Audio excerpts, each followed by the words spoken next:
বিসমিল্লাহির রহমানির রহিম। আজ 30শে ডিসেম্বর সাবেক তিনবারের প্রধানমন্ত্রী আমাদের দেশমাতা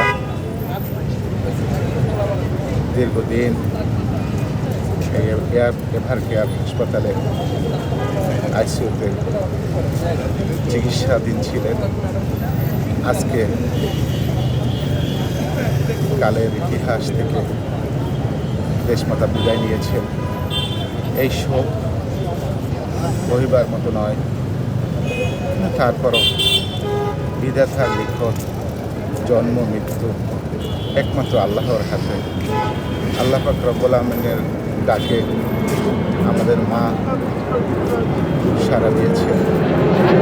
আমাদের বাংলাদেশ জাতীয়তাবাদী দল আজকে গভীর শোকে শোকাহত। আমরা আল্লাহর কাছে প্রার্থনা করি আমাদের দেশমাতাকে আল্লাহ পাক রব্বুল আলামিন যেন জান্নাতুল ফেরদৌস নসিব দান করেন।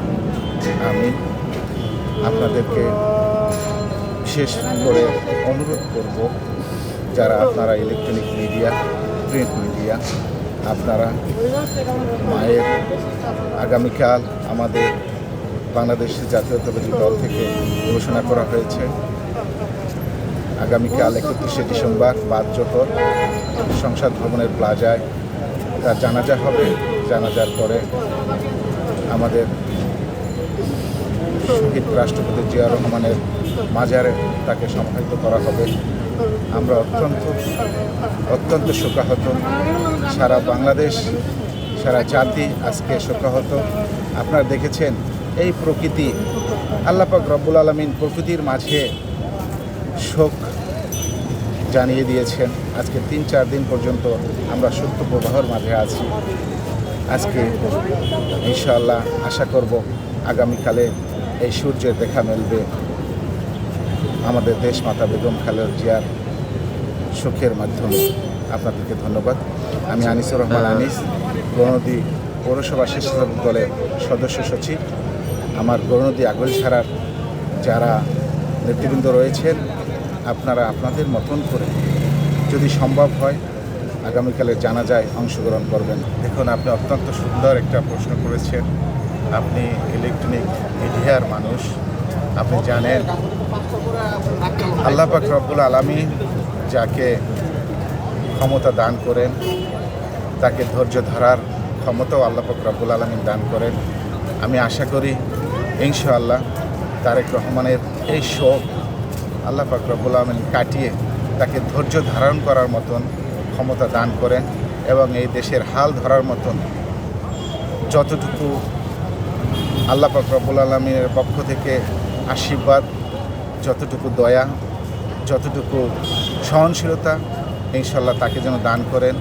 আপনি দেখেছেন এত নির্যাতিত হওয়ার পরেও আপনি যে কথাগুলো বলেছেন, দীর্ঘদিন তিনি কারাবাস ছিলেন, তিনি নির্বাসিত ছিলেন, 17 বছর বাংলাদেশে আসতে পারেননি, কিন্তু তার মুখে একটি বারও আমরা বিরোধী দলকে নিয়ে কটূক্তি করতে দেখিনি।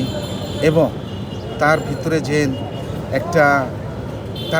একটা উদার, তার ভিতরে যেন একটা মহানুভবতা, তার ভিতরে যেন বিশাল একটা মনের মানুষ, তিনি এই প্রমাণ রেখেছেন 300 ফিটের 25 ডিসেম্বরে তার স্বদেশ প্রত্যাবর্তনের বক্তব্যের মাধ্যমে। আমরা আশা করি ইনশাআল্লাহ তিনি প্রতিশোধ পরায়ণ হবে না। ইতিমধ্যেই তিনি ঘোষণা করেছেন এই বাংলাদেশ বিনির্মাণে তার বিকল্প বাংলাদেশে আর কোনো ব্যক্তিকে আমি মনে করি না। ইনশাআল্লাহ তারেক রহমান এই বাংলাদেশের হাল ধরে এই বাংলাদেশটা কতটা পিছনে চলে গেছে একমাত্র যারা এই বাংলাদেশের বিবেক তারাই জানে। এই পিছনে পড়ে থাকা বাংলাদেশটাকে সামনে এগিয়ে নিয়ে যাবে জননন্দিত নেতা, তারুণ্যের অহংকার, আমাদের বাংলাদেশ জাতীয়তাবাদী দলের সাংগঠনিক অভিভাবক, বিএনপির ভারপ্রাপ্ত চেয়ারম্যান জনাব তারেক রহমান। এখন আপনি অত্যন্ত গুরুত্বপূর্ণ একটি প্রশ্ন করেছেন। আমাদের বাংলাদেশ জাতীয়তাবাদী দলের ধারক ও বাহক ইতিমধ্যেই স্বদেশ প্রত্যাবর্তন করেছেন। আপনারা জানেন 25 ডিসেম্বরে জননন্দিত নেতা 18 কোটি মানুষের প্রাণের স্পন্দন, তারুণ্যের অহংকার তারেক রহমানের স্বদেশ প্রত্যাবর্তনের মাধ্যমে ইনশাআল্লাহ আমরা আশা করি আমাদের মায়ের মৃত্যুতে আমাদের সামান্য কিছুটা প্রভাব পড়লেও ইনশাআল্লাহ বাংলাদেশ জাতীয়তাবাদী দল সংখ্যাগরিষ্ঠভাবে বিজয় লাভ করবে। আগামী 12ই ফেব্রুয়ারি নির্বাচনে ইনশাআল্লাহ বাংলাদেশ জাতীয়তাবাদী দলের ধারক ও বাহক জননন্দিত নেতা তারুণ্যের অহংকার তারেক রহমানের নেতৃত্বে আগামীর দেশ নির্মাণ এবং এই দেশ গণতন্ত্র ফিরে পাবে তারেক রহমানের প্রধানমন্ত্রিত্বর মাধ্যমে এদেশ নতুনভাবে সাজানো হবে ইনশাআল্লাহ। আপনাকে ধন্যবাদ।